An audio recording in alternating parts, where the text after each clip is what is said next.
यह एक बहुत ही प्राचीन कहानी है। एक गांव में एक लड़का रहता था जो बहुत महत्वाकांक्षी था। उन्हें अपने जीवन में कई बड़े काम करने थे। इसी वजह से गांव के कई लोग उन्हें पसंद करते थे और उसकी बहुत प्रशंसा भी की, क्योंकि वह बहुत मजबूत, मेहनती और बुद्धिमान था। उसकी मेहनत और लगन देखकर सभी गांव वालों को यही लगा कि यह लड़का जरूर कुछ बड़ा करेगा। वह हमारे गांव की हालत सुधारेगा और हमारे गांव को आगे ले जाएगा। और उस लड़के को भी विश्वास था कि वह जो चाहे बन सकता है, इसलिए वह हमेशा पूरे आत्मविश्वास के साथ चलता था। उसकी आंखों में हमेशा उत्साह और आत्मविश्वास रहता था, और यह आत्मविश्वास यूं ही नहीं आया था, यूं कहें कि इसके पीछे कड़ी मेहनत थी। चूंकि वह तलवारबाजी सीखने में घंटों बिताता था, इसलिए वह तलवारबाजी का कठिन अभ्यास करता था, जिसके कारण उसका शरीर बहुत मजबूत और शक्तिशाली हो गया था। ऐसे ही कई बार जब वह फेंसिंग करके घर लौट रहे होते थे, तो रास्ते में कई लड़कियां उन्हें देखकर मुस्कुराती थीं, और बदले में वो भी उन्हें देखकर मुस्कुरा देते थे। यहां तक कि उनमें से एक लड़की उसे पसंद भी थी, लेकिन फिर भी उसने गाने के बोल पर ज्यादा ध्यान नहीं दिया। वह घर लौट आता और अपनी तलवार पर धार लगाना शुरू कर देता, फिर से तलवारबाजी का अभ्यास करता है, और इस तरह वह रात में कई ऐसे काम करता है जो उसे एक अच्छा तलवारबाज बनाने में मदद करेगा। अब यह उसका नियम बन गया था। ऐसी ही एक अंधेरी रात में वह लालटेन जलाकर अपनी तलवार पर धार लगा रहा था। तभी अचानक उसे पीछे से धीमी आवाज सुनाई देने लगी। यह आवाज उसका नाम पुकार रही थी। जैसे ही लड़का यह आवाज सुनता है, वह तुरंत हमला करने के लिए तलवार लेकर खड़ा हो जाता है। जैसे ही वह पीछे मुड़ता है तो देखता है कि वहां कोई इंसान नहीं है, बल्कि कोई सफेद और लाल चीज हवा में उड़ रही है। यह सफेद और लाल रंग की उड़ने वाली चीज एक आत्मा है, जिसे आप भूत भी कह सकते हैं। यह आत्मा दिखने में बहुत अजीब थी, क्योंकि वह न तो महिला की तरह दिखती थी और न ही पुरुष की तरह। न खुश न उदास, वह बहुत ही अजीब सी भाव भंगिमा के साथ हवा में उड़ रही थी। जैसे ही वह उड़ती है, वह कहती है कि मैं वह आत्मा हूं जो मुझे दिखाती है। उस लड़के को यह बात समझ नहीं आई, लेकिन वह डरता नहीं है। अपनी तलवार उठाकर पूछता है कि तुम कौन हो और क्या चाहते हो। आत्मा ने कहा, मुझे किसी चीज की जरूरत नहीं है, मैं बस तुम्हें अपनी ताकत दिखाना चाहता हूं। मैं शो स्पिरिट हूं। मैं तुम्हें वह सब कुछ दिखा सकता हूं जो तुम देखना चाहते हो। आत्मा की यह बात सुनकर लड़का थोड़ा हैरान हो जाता है, लेकिन क्योंकि यह बहुत अजीब घटना थी, तो उसने उत्साहित होकर आत्मा से पूछा, क्या आप मुझे कुछ दिखा सकते हैं? तो आप मुझे इस दुनिया की सबसे महंगी तलवार दिखाइए, जो सोने और हीरे जवाहरातों से बनी है। यह सुनकर वह अपनी आत्मा को उड़ा देता है और एक छोटा सा बादल बनाता है, जिसके अंदर लड़के को वह चमकती हुई तलवार दिखाई देने लगती है, जो पूरी तरह से सोने की बनी हुई थी और उसमें हीरे जवाहरात जड़े हुए थे, जिससे एक योद्धा तलवार चलाने का अभ्यास कर रहा था। यह दृश्य कुछ देर तक चलता है और फिर गायब हो जाता है, लेकिन यह सब देखकर लड़का बहुत खुश हो जाता है और सोचता है कि यह वास्तव में बहुत मजेदार है और काम की आत्मा है। उसके मन में एक और विचार आता है जो किसी भी युवा लड़के के मन में आता है।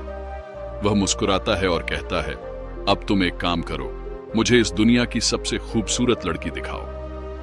जैसे ही वह यह कहता है, उसके सामने एक बादल बन जाता है, जिसके अंदर एक बेहद खूबसूरत लड़की दिखाई देती है, उतना ही खूबसूरत जितना उसने आज तक सपनों में देखा है। उस लड़की के काले लंबे बाल और गहरी नीली आंखें, सुंदर चेहरा और बेहद आकर्षक तस्वीर है। यह देखकर जवान लड़का दंग रह जाता है, या यूं कहें कि उसकी आंखें खुली की खुली रह जाती हैं। वह अगले कुछ मिनटों तक उस लड़के को देखता रहता है, फिर अचानक वह तस्वीर और वह बादल उसकी आंखों के सामने से गायब हो जाते हैं, जिससे उस लड़के को बहुत बुरा लगता है। थोड़ी देर बाद लड़के को होश आता है। वह उस आत्मा से कहता है कि तुम एक काम करो, तुम मुझे दुनिया का सबसे ताकतवर योद्धा दिखाओ। यह सुनकर वह आत्मा फिर से एक बादल बन जाती है, जिस पर एक बहुत शक्तिशाली योद्धा का चित्र था। वह बहुत लंबा, चौड़ा, शक्तिशाली और खतरनाक लग रहा था, जो एक एक करके सभी अन्य योद्धाओं को मार रहा था। वह लड़का उस योद्धा की ताकत और तलवारबाजी से बहुत प्रभावित होता है और मन में सोचता है कि एक दिन मैं भी उसके जैसा योद्धा बनूंगा। अब ये सब चीजें देखने के बाद लड़का उस आत्मा से कहता है, बहुत हो गया, मैंने बहुत कुछ देखा है, अब आप यहां से जा सकते हैं। इतना कहने के बाद लड़का वापस अपनी तलवार की धार तेज करने में लग जाता है और अपने काम पर वापस चला जाता है। और आत्मा लड़के की बात के जवाब में बोलती है, ठीक है, अब अगर तुम्हें कुछ नहीं देखना है तो मैं तुम्हारा घर छोड़ रहा हूं, लेकिन अगर तुम्हें कभी कुछ देखने का मन हो तो पीछे जंगल में आ जाना। मैं तुम्हें वहां वो सारी चीजें दिखाऊंगा जो तुम देखना चाहोगे। आत्मा की इस बात पर वह नवयुवक बालक अधिक ध्यान नहीं देता और अपनी तलवार की धार तेज करने में ही लगा रहता है। अब जैसे जैसे हफ्ते बीतते जाते हैं, समय समय पर लड़के को वो सारी बातें याद आती रहती हैं कि उसने देखा था। इसीलिए कई बार लड़का अपने घर के पीछे जंगल में चला जाता है, आत्मा को देखता है और घर वापस आ जाता है।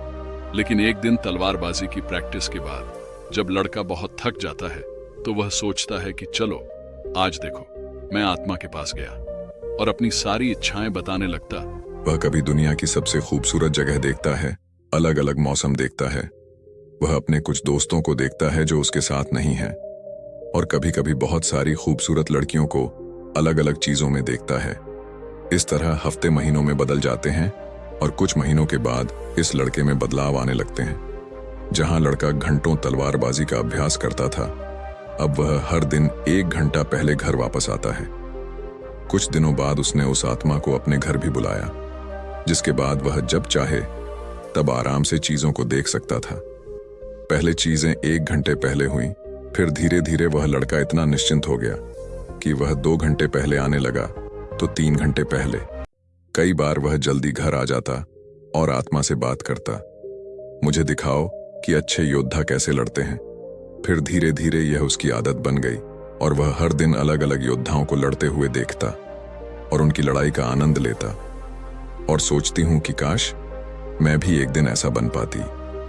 धीरे धीरे उनमें कई बदलाव होने लगे। अब जब वह तलवारबाजी का अभ्यास करने के बाद घर लौटता था और लड़कियां उसकी ओर हाथ हिलाती थीं, अब वह उनकी ओर देखता भी नहीं था। वह उन्हें पूरी तरह से अनदेखा कर देता था, क्योंकि अब उसने बहुत सारी खूबसूरत लड़कियां देखी थीं कि वह भी सोचने लगा था कि काश उसे भी एक दिन उनके जैसी लड़की मिल जाए। और जिस दिन उसे ऐसी लड़की मिल जाएगी तो वह उससे ही शादी करेगा और वह उसके साथ वही रहेगा जिसके वह हकदार है। कई बार वह आत्मा से कहता है कि उस समय दुनिया में जो लड़ाई चल रही थी उसे दिखाओ। वह उन्हें देखेगा और उनमें से एक को अपने नायक के रूप में चुनेगा। वह उसके लिए तालियां बजाता था और खुश होता था, और अगर उसका हीरो हार जाता था तो उसे उसके लिए दुहक भी होता था। उसके बाद मैं किसी और को उसका हीरो बना देता हूं और उसकी लड़ाई देखता हूं और उसका हौसला बढ़ाता हूं। अब उसे ये सब करने में बहुत मजा आने लगा। उन्हें इसमें इतना आनंद आने लगा कि अब उन्होंने तलवारबाजी का अभ्यास करने का समय बहुत कम कर दिया है। अब वह कभी कभी अपने घर आता और अपनी तलवार पर धार लगाता, और कुछ महीनों के बाद उसने धीरे धीरे अपनी तलवार पर धार लगाना छोड़ दिया। कई वर्ष बीत गए और उसकी तलवार वैसे ही पड़ी रही, और धीरे धीरे इसमें जंग लगना शुरू हो गया। लेकिन उसे इससे कोई फर्क नहीं पड़ता था, क्योंकि वह आनंद ले रहा था। वह जब चाहे कुछ भी देख सकता था और खुश हो सकता था, क्योंकि जैसे जैसे समय बीतता गया ऐसा नहीं था कि यह सिर्फ मनोरंजन था। अब धीरे धीरे उसे अन्य महान योद्धाओं से ईर्ष्या होने लगी, क्योंकि वह उन्हें देखता है और स्वयं को देखता है। उसे बहुत दुख होगा, क्योंकि वह बहुत कमजोर हो गया था, जबकि अन्य लोग बहुत शक्तिशाली थे। एक समय के बाद उसे लगने लगा कि वह कभी महान योद्धा नहीं बन सकता, और जो बन रहे हैं वो उससे अलग हैं। उनमें कुछ खास है, उनके पास बहुत सी ऐसी चीजें हैं जो उनके पास नहीं है, इसलिए वो कभी अच्छे योद्धा नहीं बन पाएंगे। इसलिए अब तक जिन लोगों को वो अपना हीरो मानते थे, उनसे वो ईर्ष्या करने लगे, उन्हें गालियां देने लगा और उनमें गलतियां निकालने लगा। अगर वह कभी दौड़ने भी जाता तो अच्छे से नहीं दौड़ पाता। उसका शरीर बहुत भारी हो गया था और उसकी तलवार और ढाल का वजन भी भारी लगने लगा था। उनकी चपलता और तलवारबाजी कौशल भी कम होने लगे थे। ऐसे ही कुछ साल और बीत गए और लड़के ने अपने बड़े सपने देखना छोड़ दिया। अब वह योद्धा नहीं बनना चाहता था। अब वह उस आत्मा की मदद से बार बार कोई युद्ध देखता है और उनसे लड़ने की कोशिश करें भले ही उसकी उम्र 30 वर्ष से अधिक हो। वह अकेला है, अपने जीवन से परेशान है, लक्ष्यहीन है और उसके जीवन में कुछ भी अच्छा नहीं है। एक रात वह अपने कमरे में बैठा हुआ था और जैसे ही रात के 12 बजे कोने में बैठी आत्मा अचानक जोर जोर से हंसने लगी। उस आदमी ने उसे देखा और चौंक गया। पिछले 10 सालों में आज तक आत्मा ने अपनी कोई भी भावना व्यक्त नहीं की थी। वह बस एक गुलाम की तरह चुपचाप उसकी हर बात मान रही थी। लेकिन आज वह हंस रही थी और आज 10 साल बाद उसने कुछ ऐसा कहा जिसे सुनकर वह आदमी एकदम सन्न रह गया। आत्मा ने कहा, अब मेरा यहाँ का काम समाप्त हो गया, मेरा उद्देश्य पूरा हो गया। डरते हुए उस आदमी ने पूछा, आप क्या कह रहे हैं? यह सुनकर आत्मा फिर जोर जोर से हंसने लगी और कहा कि अब मुझे वो राज जरूर बताना चाहिए जो मैंने पिछले 10 साल से तुमसे छिपा कर रखा था। असल में मैं एक शैतान हूं और इस दुनिया में सभी बुराइयों की जड़ हूं। एक राक्षस आज रात इस गांव पर हमला करेगा और भविष्यवाणी में कहा गया है कि आपका जन्म उस राक्षस को नष्ट करने के लिए हुआ है। आप इस दुनिया के सबसे महान योद्धाओं में से एक बन सकते थे। आप वह योद्धा थे जिसने हमारी बुराइयों को नष्ट कर दिया, लेकिन अब बहुत देर हो चुकी है। आप कुछ नहीं कर सकते। अब हम इस गांव में भयानक विनाश करेंगे और सभी अच्छी आत्माओं को अपने साथ ले जाएंगे।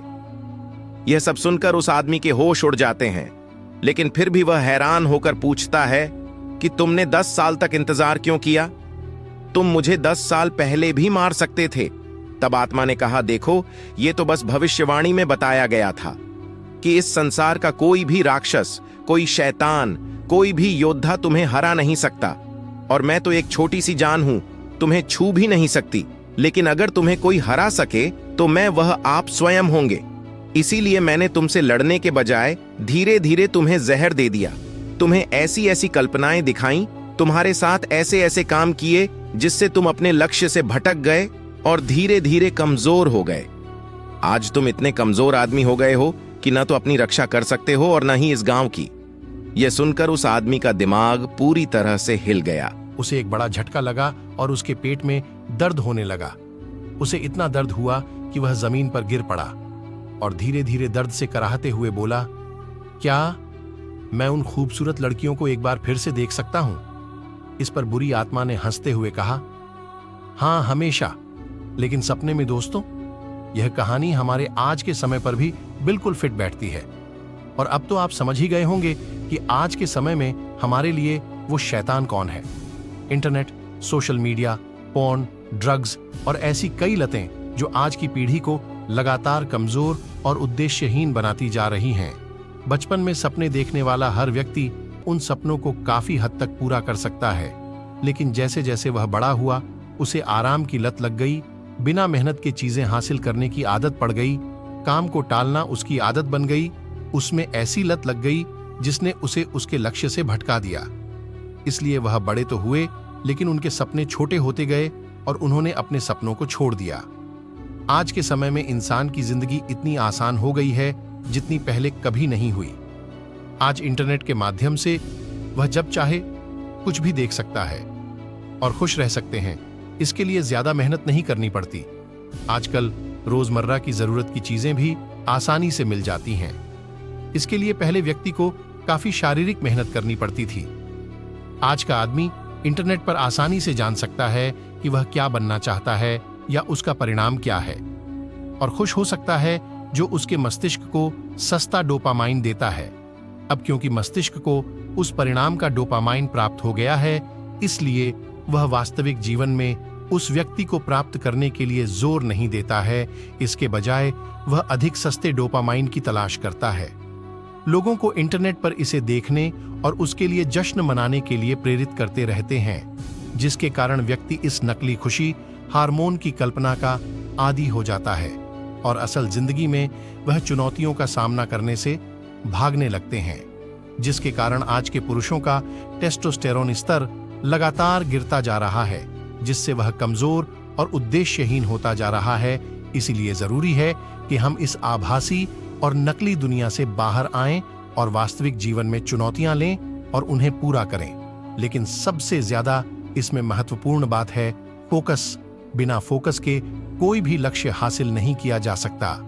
जरूरी है कि हम अपना ध्यान सभी प्रकार के व्यसनों से हटाकर अपने काम पर केंद्रित करें। लेकिन आज की दुनिया में इंटरनेट के भटकाव के बिना रहना लगभग नामुमकिन है। इसलिए जितना हो सके खुद को हर तरह के भटकाव से दूर रखकर अपने लक्ष्य पर ध्यान केंद्रित करने की कोशिश करें, क्योंकि भटकाव हमारे सपनों को सिर्फ अपने ही बनाकर छोड़ देता है।